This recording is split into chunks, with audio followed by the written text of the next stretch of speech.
like to talk about how one of the Rhode Island's fastest growing companies is able to reach their audience and really target new customers and continue to build their brand at a rapid pace. So I'd like to welcome Fred Magnanimi. He is with Luca Danni, one of the fastest growing companies in Rhode Island. Fred, we always love having you. Yeah, pleasure. And you have some amazing new stuff, debuted some stuff last week. You continue to put out new stuff like just over and over again. I don't know how your brain functions as fast as it does, your company functions as fast as it does.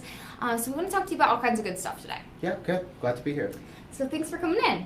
Again, we saw you last night, so it's always fun to see you over and over again. Okay, so you brought in a couple things to show off, and then we're going to get into the cool business side of things, because the way that you are working, the way the company is working is incredible. Sure. So we actually today we debuted two products. So one is a tie-dye elephant keyring. So fun. Yeah, so we've actually had, tie-dye is pretty cool for us. We did not actually have it in our product pipeline for summer. And we saw on Facebook and social media, we saw a trend with tie-dye. We saw a lot of younger demographics. We saw a lot of apparel companies coming out with like ombre t-shirts and old like sort of 80s and 90s type themes. And we've seen this overarching theme with the 90s with choker necklaces, yin-yang, like all kinds of cool 90s things that, you know, I grew up with. Yeah. So the benefit that we have of being a vertically integrated business is we came up with a concept and we just put it right into production.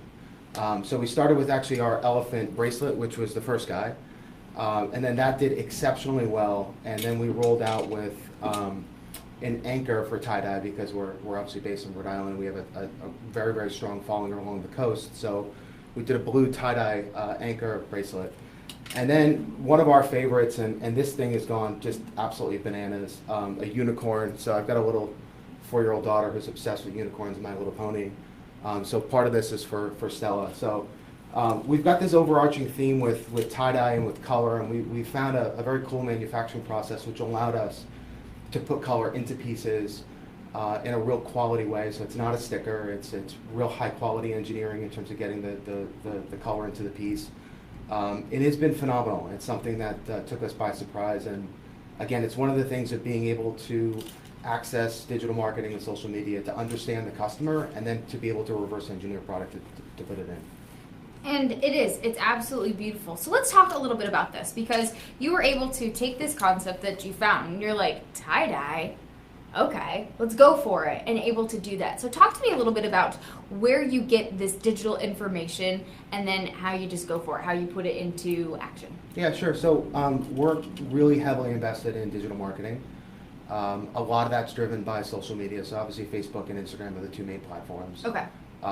We've become very data driven. We're not necessarily where I want to be, but we've become more and more data driven.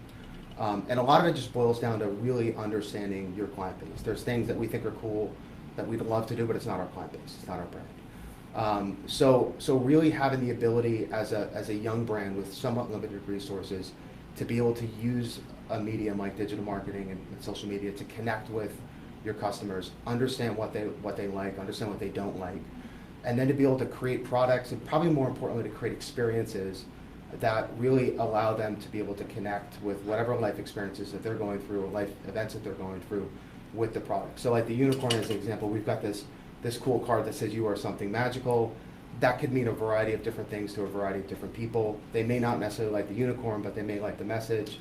And it's part of the DNA and the ethos of our brand to be able to empower and connect people, and really being able to understand the customer, I think, has taken that concept and elevated it, which is exciting.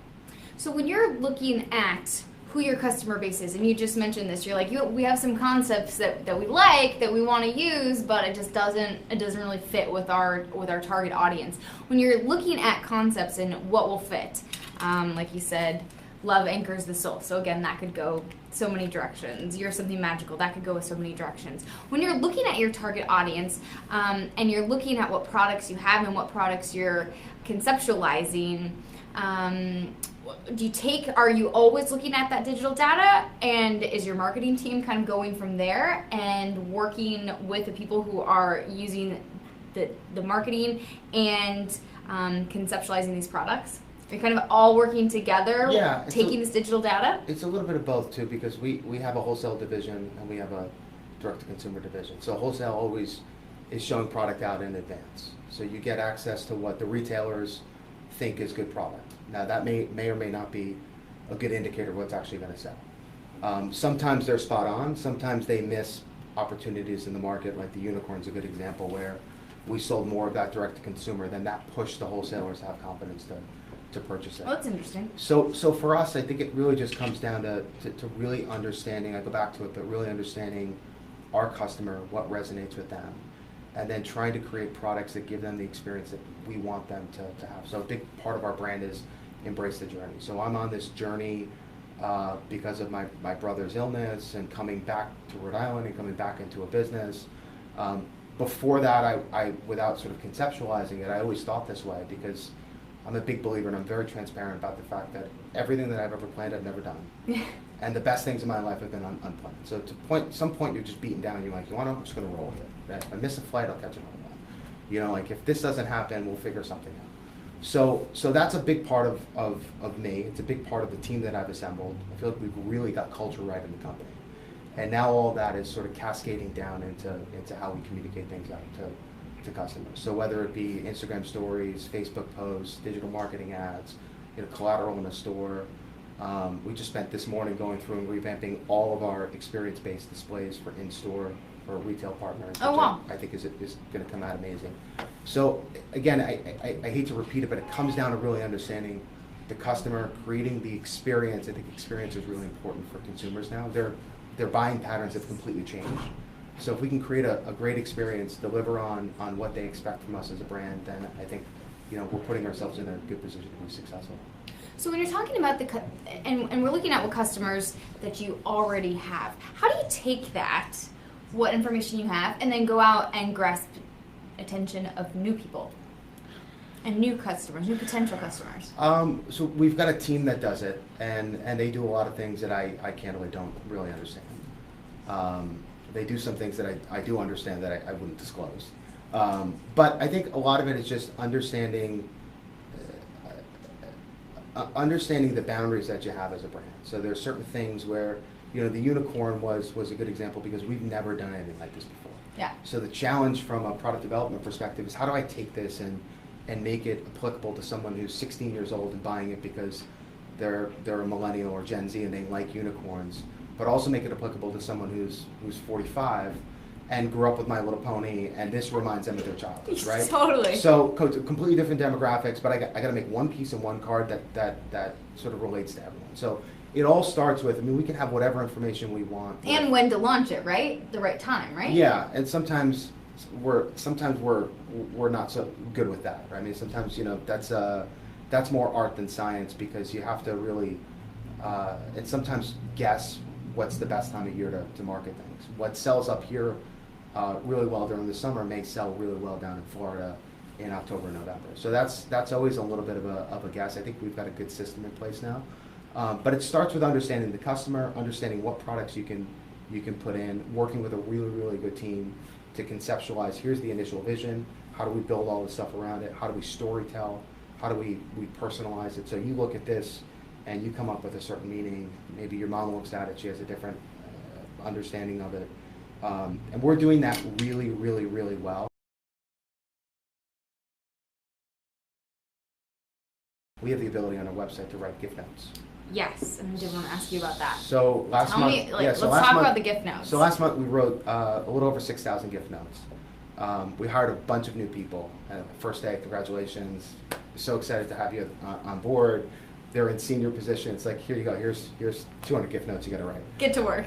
Yeah. So there's no. I'm writing them myself. But what's good about them is it allows you to understand why the customer is purchasing something. So we had this infinity arrow sign called "Embrace the Journey." Had a card that said, "And so the adventure begins." We thought it was a graduation piece, but in looking at both social media data and their comments, but more importantly, looking at, because we have to physically write these letters, so you get really involved in the stories. Someone lost a best friend, or they're sending it to one of their friends whose mom just got diagnosed with cancer. There were all these incredibly powerful stories, and then you realize that the 30,000-foot view that you had of the product, right? You wanted it to be powerful. You wanted it to inspire confidence. You wanted it to create a sense of adventures. All of those things are actually being interpreted by the clients the way that you want. And it's spanning the whole spectrum from graduation to getting married to going on a trip to moving to a different country. And you're forced to write these notes. And so you're forced to really understand and internalize why they're buying it. So for us, that's the most powerful place to be, is the customer is doing exactly what you want them to do. And they're actually doing more than what you thought they do without having to force them to get to that place. That means that we got everything sort of firing on all cylinders, right product, right messaging, right product to the right customer. So that type of information to me is very, very valuable. So regardless of whatever my position is, I like to spend time answering Facebook comments. My girls sometimes get mad at me because they have their own process and I completely violate it. I'm sorry, girls. I like to write some of the notes because you can tell me it's very different if you tell me versus me actually writing. Yeah. So having, and I actually got that from, there's a guy named Ben Fishman out of Boston. He was the former founder of Rule of Law. And Ben used to take 2 hours every Friday and just call customers and say, what do you not like about the process? And that was something that got him to understand what he needed to fix. So for me, having an understanding of what the actual customers are doing, not from my team internally, I love them, I trust them, but to hear it directly from the customers, really important. What's the feedback that you have gotten? Do people know that it's you? I'm just kind of curious. Yeah, sometimes. Are people like, oh? Sometimes we'll have, some customers that we didn't meet their expectations, maybe something got shipped wrong, we missed a date, and a lot of times I feel compelled as the owner of the business to reach out. I think it's a nice personal touch. At some point I won't be able to do that as we grow. Sometimes I answer it from the social media team. So I try not to get myself involved. I really just want to sort of understand what the client's experiencing and what they're dealing with. And a lot of times we want to put ourselves in their position to really understand what it is that we need to fix. And we spent a lot of time this year really understanding what's going on in retail. We went to 2 major conferences which taught us a lot. The big thing that came out of both of those is experience. So retail's changing. Retail's not changing because of technology. Retail's changing because, in my opinion, retail's changing because the demand expectations of customers are changing. They don't want to consume products, they want to consume experiences. And retail experiences, candidly, have sucked, in a lot of these malls and these big box stores. And so the consumer's forcing retailers and brands to get better. And for us as a young company, it's nice to be able to position ourselves now with, being in the first inning of a ball game, so that we're positioned to be able to meet the expectations of the customers as we grow. So, and that's an interesting point, because we've had different retailers in here talking about just kind of how things have grown, how things have changed in the retail industry. Blueprint 5 behind us, Jim Fortier was here yesterday. Hi, Jim! And that's what he's talked about. He's amazing. People want to come into that store and get that experience. They want to have something and talk about it. And we're seeing the decline in malls. We're seeing, and a lot of people are saying, well, Amazon's destroying the retail industry. But there are a lot of different factors going into it. And so interesting to get your take on how you think retail's changing and how you're set up in a certain position, because you do have not only the direct ability to ship your products out to customers, but you do have your products in stores as well. So you're kind of in that dual position. Yeah. And so how do you see yourself going forward? I don't know. I mean, I think it's both. Yeah. I think the big thing is we're spending a lot of money on marketing. Yeah. And creating an experience with the customer. So the one thing we don't want is for someone to have this great experience either through Facebook or through our email list, or just going on the website and understanding the brand story, and then to go into a store and that experience is not what it's supposed to be. Yeah, it's not the same. And that's the most difficult thing to control as a company with this, candidly, a small staff, to be able to go out and, I mean, that gets very expensive to go out and make sure to police all the different stores. So we've got some work, and we've got some, I think, really exciting ideas to sort of make that top tier. But I think when we look at retail, and I'll regurgitate some of the things that came out of this conference, because these people are much more attuned to what's going on. But there was an executive there from Apple. They're going from small stores to big stores. Oh. So they're putting coffee shops. They had a mock-up of one of their, I don't know if it's a store yet or if it's a store that they're rolling out, that had trees in it. So it basically had a little park. And people want to go and they want to just not only shop, but they want to be able to interact. Yeah. It needs to be an experience where it's connecting people and connecting experiences.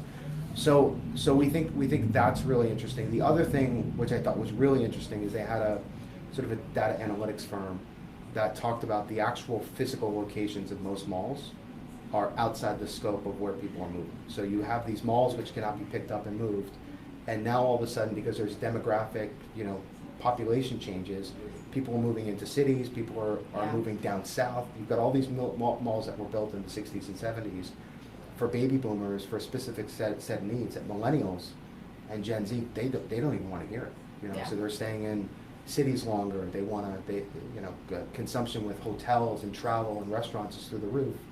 So there's a lot of structural problems with these malls because there's just no foot traffic. That's not where And people live anymore. Yeah, it's not going to change. So it's an interesting time.